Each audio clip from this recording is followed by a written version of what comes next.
சில அதிகாரிகளை சந்தித்து விட்டு உங்களை சந்திக்கலாம் என்ற அடிப்படையில் தான் இப்பொழுது உங்களை சந்திக்க வந்திருக்கிறேன். நம்முடைய நோக்கம் என்ன, நீங்கள் என்ன நினைக்கிறீங்க, என்ன எதிர்பார்க்குறீங்களோ அதை சொல்ல வேண்டிய பொறுப்பு உங்களுடைய சட்டமன்ற உறுப்பினர்களை என்னுடைய கடமை. நீங்கள் என்ன கேட்குறீங்களோ அதுக்காக நானும் உங்களோட சேர்ந்து போராட வேண்டிய கடமை எனக்கு இருக்கிறது.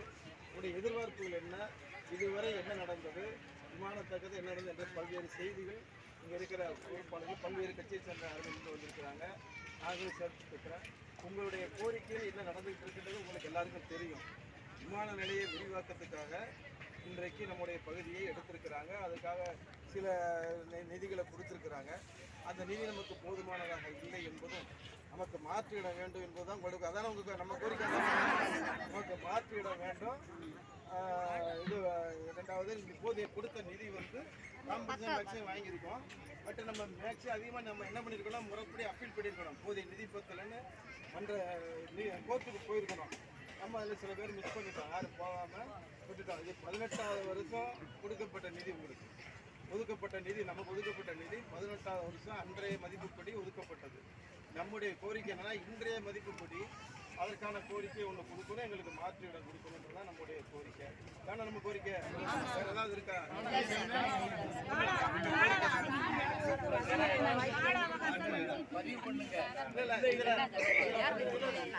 இரண்டே இருக்கு. நானே சொல்லிடுறேன் உங்களுக்கு. ஏன்னா நான் எல்லாம் கலெக்டர் பேசிட்டு வந்து எல்லாத்தையும் பேசிட்டு இரண்டு காரணம் இருக்கு. ஒன்று, நம்மளுக்கு அருகாமையில் இடம் வேணும். வேறு மாற்று இடம் தள்ளி வேணாம். நம்ம கோரிக்கை வந்து மாநகராட்சி ஏரியாக்குள்ளே வரணும்.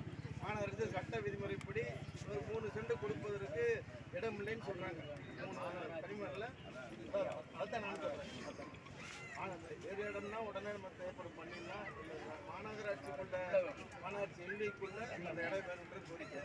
அதுக்கு வந்து சட்ட விதிமுறைப்படி நடைமுறையில் இல்லைன்ற கோரிக்கை வைக்கிறாங்க. அரசாங்கம் பார்த்து தான் பண்ண முடியும். அதற்கான பரிந்துரையை நீங்கள் எழுதுங்கம்மா முதல்லன்னு சொல்லியிருக்கேன். அமைச்சர்கள் வந்து நீங்கள் அமைச்சரை சந்திச்சுட்டு வந்திருக்கீங்க. அவங்க என்ன முறைப்படி சொல்லியிருக்கிறாங்கன்னு தெரியல. இப்போ நம்ம ஒரு வாரம் மாறு ஓட்டு நிற்கிறார். மக்களுக்கு எதிராக தான் இருக்காது. மாற்றுக்கத்தை எதிராக தான் அமைச்சர் மாற்றுக்கத்தை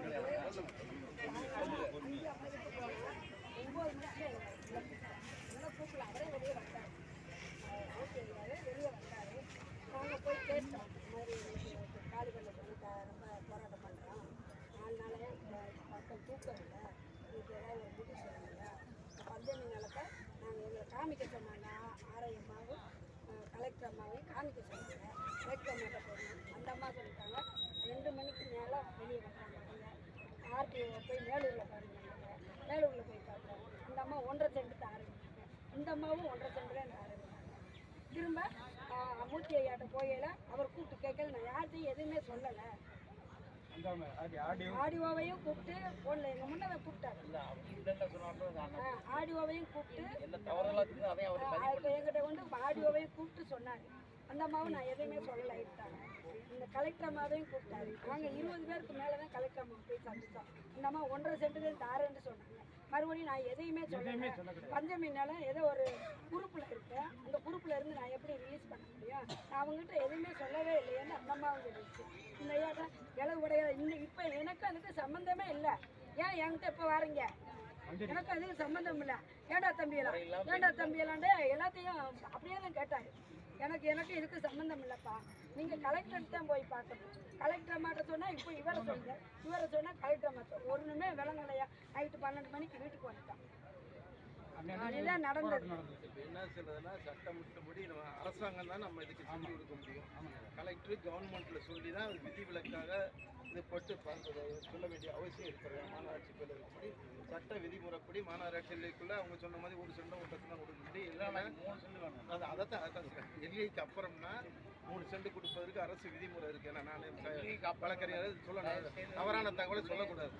அதே நேரத்தில் இந்த அரசாங்கம் வந்து மாவட்ட ஆட்சித்தலைவர் வந்து இந்த மக்களுடைய கோரிக்கை எடுத்துட்டு உடனடியாக முதல்ல இப்போ நேற்று பேசினதுக்கப்புறம் அவங்க அமைச்சரும் பேசியிருப்பாரு, நானும் பேசியிருக்கேன், எல்லாத்தையும் பேசியிருக்கோம். இப்போ 1 வாரம் மட்டும் இது உடனடியாக வந்தவுடனே சொன்னாங்க, தகவல் சொன்னாங்க, பெரிய சொன்னாங்க, இடிக்க வந்துட்டாங்க. நாங்கள் இப்போ 1 வாரம் மட்டும் கொடுத்துருக்குறாங்க. அதுக்குள்ளே நம்ம உரிய வழக்கறிஞர்கிட்ட ஆலோசனை பண்ணுவோம். நீதிமன்றத்துக்கு மூலம் ஏதாவது நமக்கு ரிலீஃப் கிடைக்குதான்னு நம்ம கேட்போம். இல்லைன்னா அரசாங்கத்தில் வலியுறுத்தி நம்ம ஏற்கனவே விமான நிலைய விரிவாக்கத்துக்குன்னு ஒத்துக்கிட்டு நம்ம இது பண்ணிட்டோம். அதனால இருந்தாலும் மாற்றி வழங்க நாங்கள் ரிட்டனாக கொடுக்கல. அது வாய் மூலம் கொடுத்த உறுதிமொழி அதை நிறைவேற்ற சொல்லி தான் இப்போ நீங்கள் 3 நாளாக போராடிக்கிட்டு இருக்கீங்க. எனக்கு ஃபோன் பண்ணாங்க, பல குழந்தைகளாம் மயக்கப்பட்டு விழுந்துச்சு, கஷ்டப்பட்டது, பால் கிடைக்கல, வெளியே போக முடியல, காவல்துறை காவல்துறை அச்சுறுத்துறாங்கன்னு எல்லாம் தகவல் சொன்னாங்க. அதனால தான் நான் திருப்பி அதாவது மாவட்ட ஆட்சியர் வந்து செத்தா 10 பேர் தான் அப்படின்றாங்க. மாவட்ட ஆட்சியர் இந்த ஆட்சியர் அதை எதிர்கட்சி கேள்வி கண்டிப்பா அப்படி சொல்லி தான் மிகப்பெரிய தவறு. தவறுதான் மீடியா பதிவாயிருக்கியா, மீடியாவில் பதிவாயிருக்கு.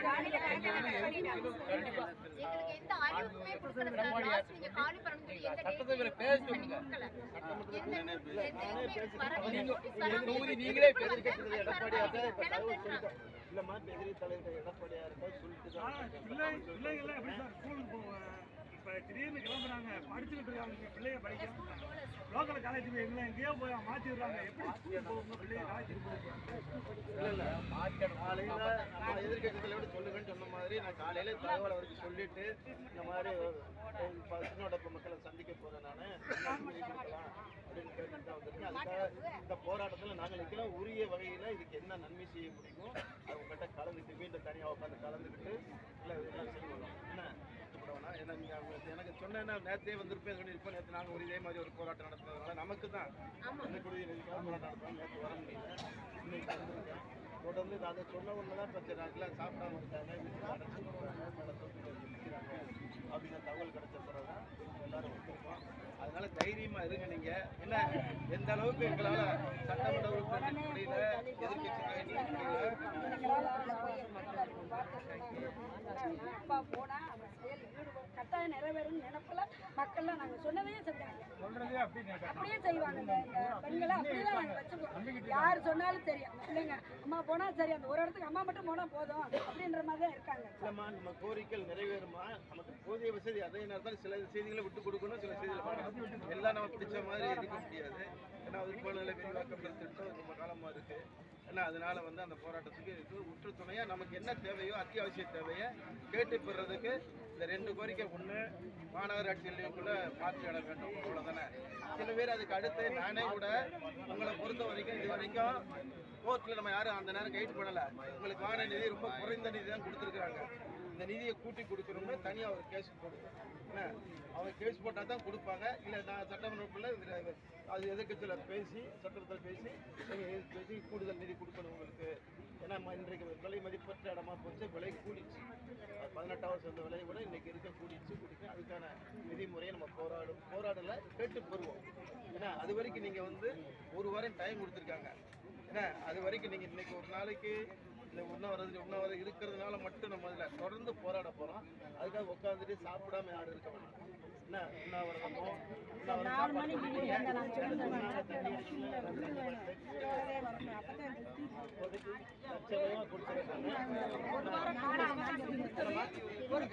ஒரு வார கால அவகாசம் கொடுத்தது கண்டிப்பா இருக்கு பத்தாது. 1 வார காலத்தை நீட்டிடுவோமா? நிறைய கட்சிக்காரங்க சொல்றாங்க, ஆனா அது ஒரு நிறுத்தியாவே ஆகல. பேசுறாங்க, சக்திப்படுத்தவே இல்லை.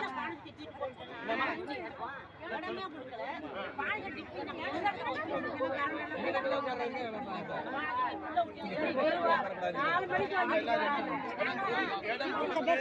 அதுக்கான கடன் உதவி கொடுக்குறாங்களான்னு கேட்போம். எல்லா உதவியுமே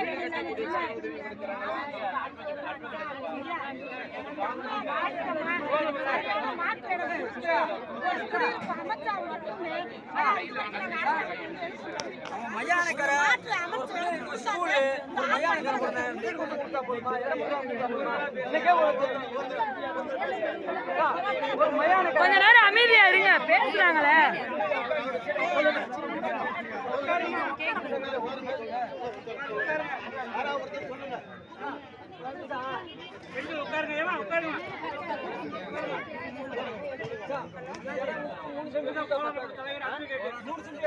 பத்தாது, நாங்க 10 சென்ட் கூட கேட்போம்.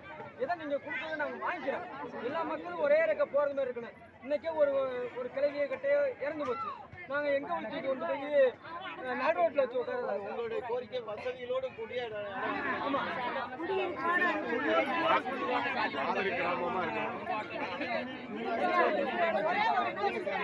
அந்த அம்மா கலெக்டர் அம்மா சொன்ன வார்த்தைகளே இப்ப இல்லைன்னு சொல்லிட்டாங்க.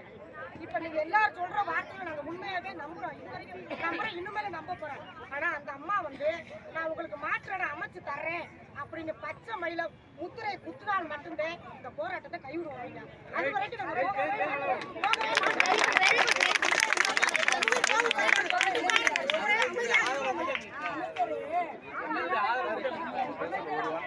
Very good.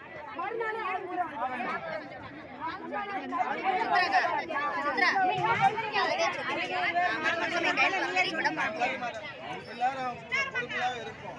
யாரும் வந்து ரொம்ப சாப்பாடு முடியலாம். நாங்கள் எந்த நேரம் வேணாலும் முடிச்சு கொடுத்துருக்கோம். ஏன்னா கொஞ்சம் பொறுமையாக மட்டும் இந்த கோரிக்கை நிறைவேறது முறைப்படி பண்ணுவோம். வழிமுறையோட பண்ணுவோம். சும்மா தேவையில்லாத இது பண்ணக்கூடாது. வழிமுறையோட பண்ணுவோம். வெற்றி அடைகிறதுக்கான வழிமுறையை நாங்கள் உங்களுக்கு சப்போர்ட் அமைதியான முறையில தான் சார் உட்காந்துருக்கோம். போலீஸ்காரங்க வந்து ரொம்ப டார்ச்சர் பண்ணுவாங்க. பார்த்துருக்க மாட்டேங்க. அந்த தண்ணி டேங்கி ஐயாவே கட்டி திறந்து வச்சாரு. ஐயா சொல்ல கேட்டுட்டு எட்டலையை போடுனாருல அவர் இவருக்கு தான் கேட்டார். அதனாலதான் உரிமையில போலீஸ்காரங்க வந்து போகணும்னு சொல்லக்கூடாது. நாங்க அவங்களுக்கு எந்த அவசரமும் நாங்க பண்ணல.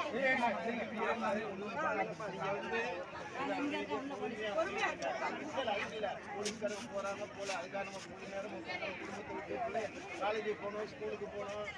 கட் பண்ணிட்டாங்க ஐயா. காலேஜ் படிக்கிற பசங்க ஜனநாயக மாண்பாங்க கரண்ட் கட் பண்ண ஜனநாயக மாண்பா சரிம்மா, எல்லாரும் நல்லா சின்ன உடப்பு தான் எனக்கு தெரிஞ்ச வரைக்கும் மேயரா இருக்கும்போது ஒவ்வொரு தான் தண்ணி எடுத்துட்டு போனோம். இங்க அதில் மாணவராட்சி இந்த ஊர் தண்ணி கொடுத்த ஊர். அதனால வெற்றி கிடைக்கும்.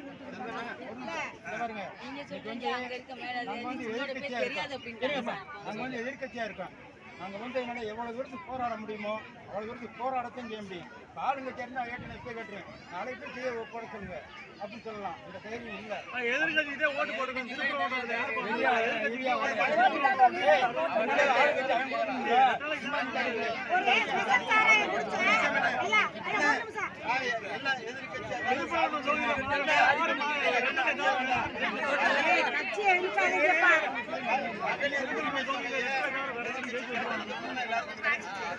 அதே மாதிரி இதையும் கேட்டு போராடி நிச்சயமா நிறைவேற்றி கொடுக்கணும். சரிதானா?